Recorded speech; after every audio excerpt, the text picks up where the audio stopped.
Welcome back to Draw at Home with Tupperberry Art. I'm Kimberly, ready to draw a rose with you today. So pause as you need, work at your own pace, and we're going to break this down into basic shapes to make it easy for you. We are going to start right away with the swirl, so watch this. Take my line and go 1, 2, 3.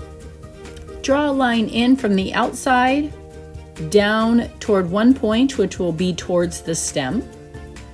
Notice I finished my swirl in the middle of the rose, so draw that line down towards the stem.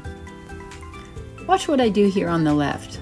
Take a swirl, connect it to the bottom. And now we're going to draw one more line coming out and then meets back in and connect to the bottom as well. We're going to do that same idea now to the right side. Line comes out and meets towards the others. Do a second line. Maybe this line will be just a little bit broken, meet back up and back to the middle. Right underneath the petal, take a curved line, meet toward the middle. Same thing on the left side. Curve that line, meet toward the middle. Now we're going to go back to the middle of the rose. So just on the end of the line, you're going to angle a line down, meet the line just under it, and it's coming toward an angle like it's coming to the point of where the stem is. So here to the edge of this turn, comes in on an angle.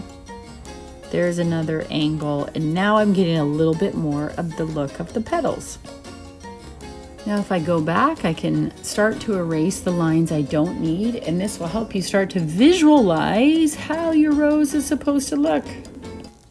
Now this petal, we're going to add a little bit of an edge to it as well.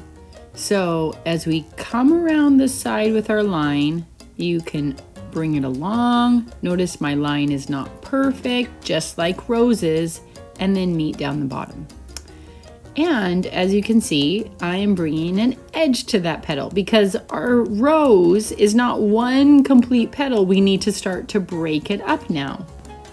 So now let's start to go around the rose. At the top, instead of making it a straight line, you can change the shape of your line so it's not so rigid and bring it down toward the middle.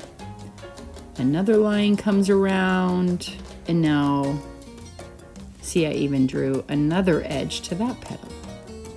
This is going to look like a variety of petals. Now in the middle, I did the same. You're applying the same idea of drawing that edge where it curls over as you go toward the middle of your rose. Clean up the lines around the rose by erasing what you don't need, and then we'll get ready to draw the leaf. A good place to start is draw the center line of the leaf out. Then draw a line over the top and then on the bottom so it comes out and meets to a point. There you have a simple leaf. You can throw in a few lines in the middle. If you want to make this look more like a rose leaf, then change the outer line. See how it comes to little points, little jagged line. So we're just redoing that line. It's like a little zigzag line. You can erase the lines in between if you need to, or you can just wait until you color and then cover it up as well. I'm going to add a couple more smaller leaves right under the rose. Do the same lesson if you want to throw a couple of those in. That's cute as well. Okay, and now it's time to color. So the first thing we're going to do is start with the lightest part. So as you can see, I'm going to shade in the lightest part of my rose. So anything that is closest to the sun is going to be near the top of the petal, and this is going to get your lightest shade. So whatever color you want to make your rose, put that down first because it's easier to add than take away. It's tough to take that away, especially if you're using marker. Once you have identified all the light areas, we'll move to the next shade. Pause as you need to catch up, and then when you're ready, grab your darkest color. Now you can see in the middle, this is where you would have the least amount of light. I am doing the darkest part in there. So anything towards the center is going to get less light and it's going to be darker. But you'll also see I'm leaving a bit of a gap. That's going to be my medium color. So now I'm identifying my darkest color and shading that in. So go around your rose. As you can see, it's furthest away from the sun and it is getting less light, so it's going to get darker. Color that in. Let's leave the little gap for our blending medium color. And you are going to start to see that this rose is going to take shape. So now you can go around and color in all those gaps. If you're using colored pencils, blend on top of each other. Color a little bit on top of the dark and a little bit on the lighter part.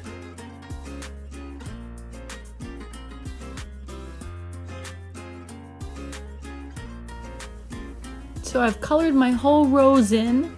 You can leave it there, but if you want to take it one step further, apply this rule. Make the dark darker and the light lighter.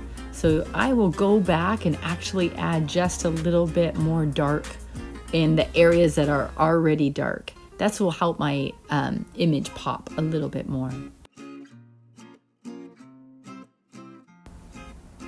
As you get ready to color in the leaf, we're going to use the same approach as you did for the rose. So we are going to identify the lightest parts on the leaf first. So you can see I am actually blocking those out. I can leave that as a little white space.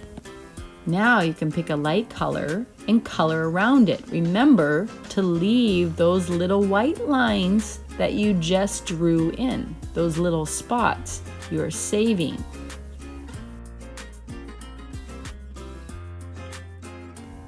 Once that is done, you can color in the dark part. So notice I make the stem and the lines a little bit dark, and then the opposite side of the sun is a little bit dark.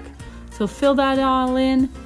Color on top of color a little bit to give a nice smooth blending, and you've got yourself a beautiful rose. Thank you so much for drawing with me today. Remember to give this video a thumbs up if you liked it. Subscribe to my channel to get more notifications for videos. Thank you for drawing with Draw at Home with Tupperberry Art. We'll see you again.